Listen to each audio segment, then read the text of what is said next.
Olá galera, meu nome é Samuel, um aluno de Engenharia Elétrica, participo do PET Elétrica da UFJF.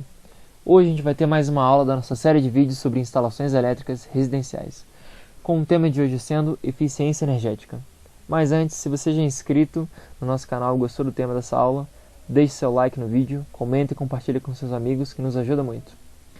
A gente vai estar sempre postando vídeos relacionados a engenharia, ciência e tecnologia. Se você curte esse tipo de conteúdo, não pode deixar de se inscrever e ativar as notificações para ficar por dentro de tudo que acontece nesse canal. Antes de a gente continuar, vou dar uma rápida lida no que vamos ver nessa aula de hoje.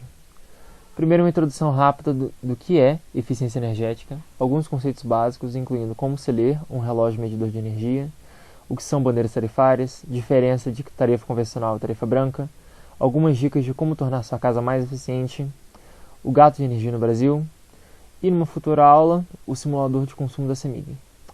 Prosseguindo, na sociedade de hoje em dia, independente do que a gente vai fazer, a gente precisa de uma ou mais formas de energia, em especial aquelas necessárias para o uso de certos equipamentos e dispositivos.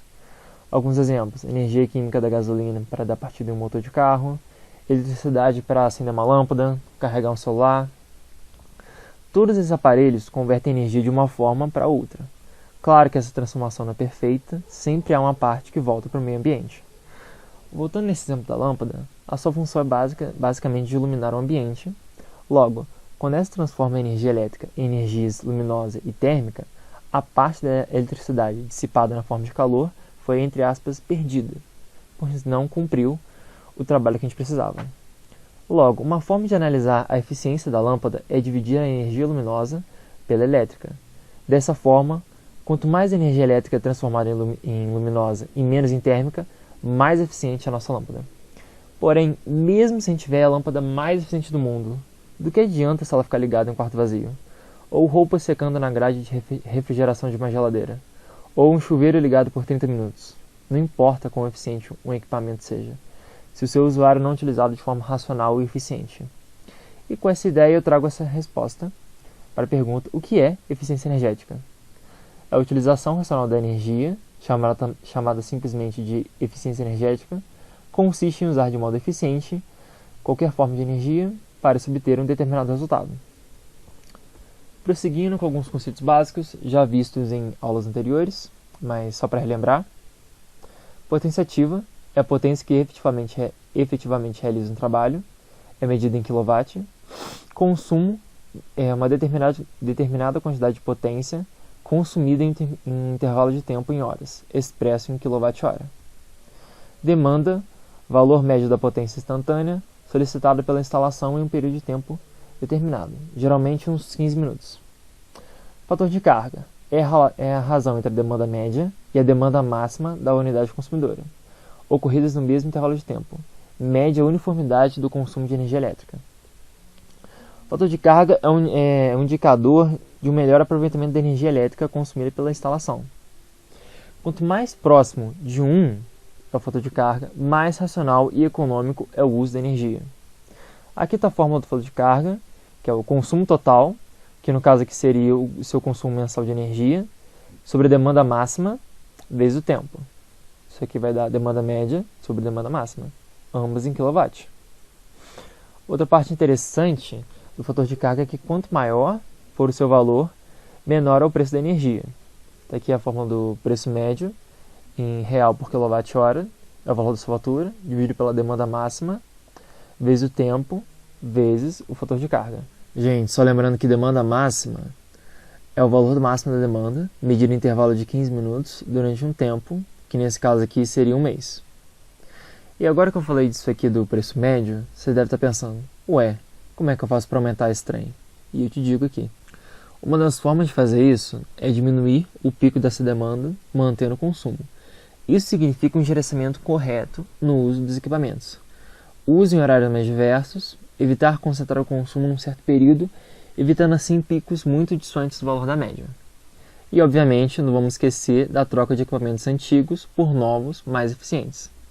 Você também pode aumentar o seu consumo e manter a demanda, o que não significa adquirir mais equipamentos, mas sim usar os já existentes por um período maior de tempo.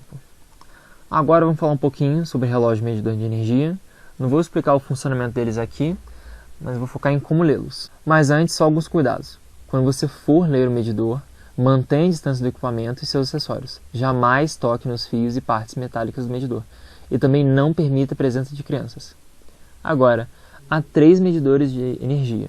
O digital, ciclométrico e de ponteiro. Esse último é o motivo de eu escolher falar sobre isso nessa aula, já que não é muito intuitiva essa leitura. O relógio digital é bem simples de ler. Para se adquirir o consumo mensal, basta ler o valor mostrado no relógio e subtrair o valor lido no mês anterior. O ciclométrico se lê da mesma forma, só ler o valor que está mostrado aqui e subtrair com o valor mostrado no mês anterior. Agora, o relógio medidor de energia de ponteiro. Há algumas regras para se lê-lo. Primeira, comece a leitura pelo marcador da unidade localizado à sua direita na figura. Repare que os ponteiros giram no sentido horário e anti-horário, sempre no sentido crescente dos números, ou seja, do menor para o maior. Vou começar daqui e o relógio vai girar no sentido horário, os números estão crescendo para cá, anti-horário, os números estão crescendo para cá. Terceira regra, para efetuar a leitura, anote o último número ultrapassado pelo ponteiro de cada um dos 4 relógios. Sempre que o ponteiro estiver entre 2 números, deverá ser considerado o menor valor.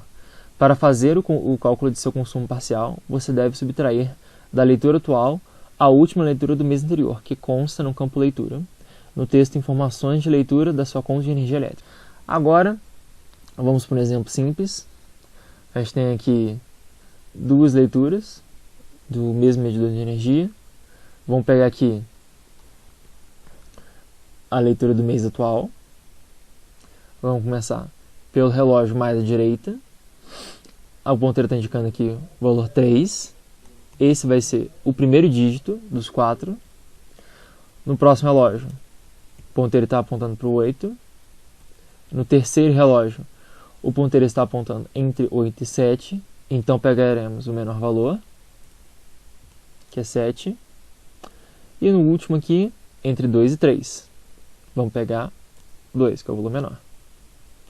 Menos o valor da leitura do mês anterior. Primeiro relógio está entre 3 e 4. Então, o primeiro dígito vai ser 3. O próximo vai ser 6. O próximo, 5. O próximo, 2. Bom, gente, 2.783 menos 2.563 dá 220 kWh. Resposta é isso aqui mesmo, 220 kWh consumido naquele mês. Outros conceitos importantes são o horário de ponta e o horário fora de ponta. O horário de ponta é um período definido pela distribuidora e aprovado pela ANEEL. A ANEEL é a Agência Nacional de Energia Elétrica, para toda a sua área de concessão, composto por 3 horas diárias consecutivas, exceção feita aos fins de semana e feriados nacionais. Depois, o horário fora de ponta, que é um período de 21 horas diárias, consecutivas e complementares às definidas no horário de ponta. Porém, todas as horas em feriados nacionais e fins de semana são consideradas fora de ponta. Agora, grupos de consumidores. Os consumidores são divididos em 2 grupos, dependendo da sua tensão de fornecimento.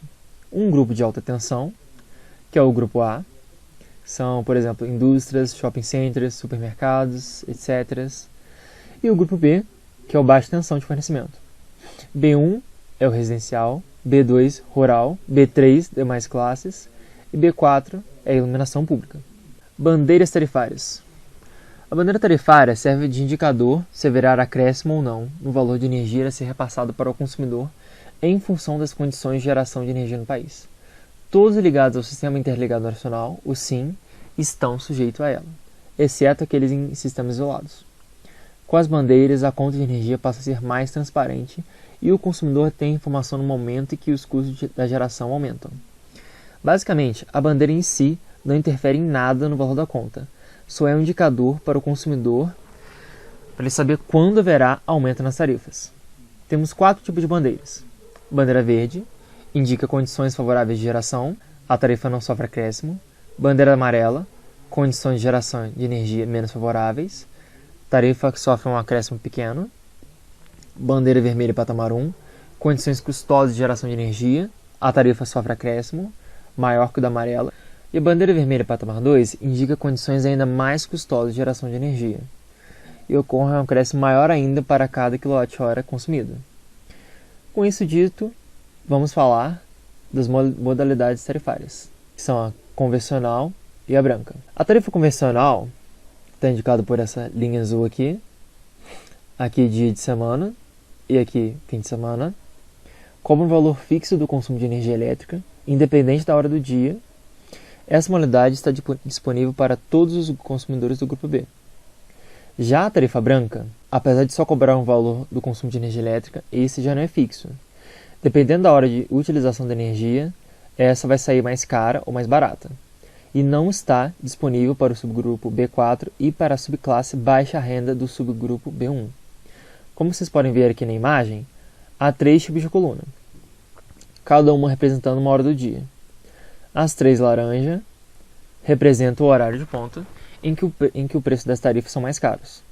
As 19 colunas brancas, aqui no dia de semana, representam o horário fora de ponta.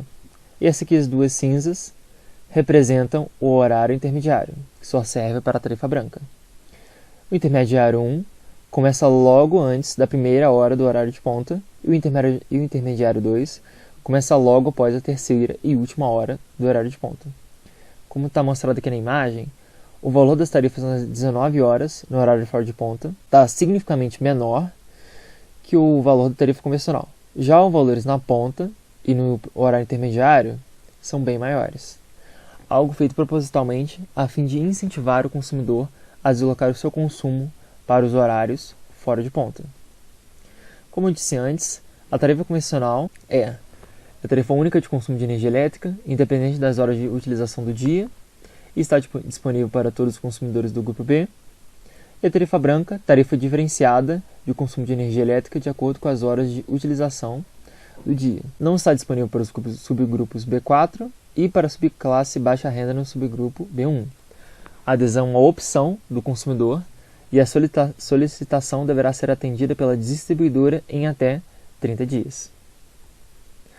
Ela possui 3 valores distintos, dependendo do horário: ponta, tarifa mais elevada; intermediário, tarifa de valor intermediário; e fora da ponta, tarifa de valor menor. E aqui, um exemplo, são os horários da CEMIG. O horário de ponta da CEMIG são das 17 às 8 horas. Aqui o laranja são os horários intermediário 1, intermediário 2, que é das 4 às 5, e depois das 8 às 9. E todo horário fora disso, aqui esse cinza, é o horário fora da ponta.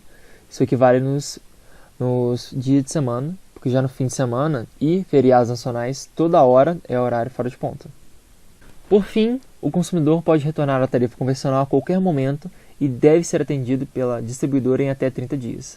Após o retorno à tarifa convencional, uma nova adesão à branca só será possível após 180 dias. Os custos relativos ao medidor e à sua instalação são de responsabilidade da distribuidora. Eventuais custos para alterações no padrão de entrada da unidade consumidora são de responsabilidade do consumidor. E é isso aí, galera. Vamos terminando essa aulinha por aqui para não ficar muito maçante. Mas logo chega a próxima parte desse módulo de eficiência energética. Se gostou desse vídeo, não se esqueça de se inscrever no nosso canal, deixar um like e um comentário aqui embaixo. E é isso. Valeu!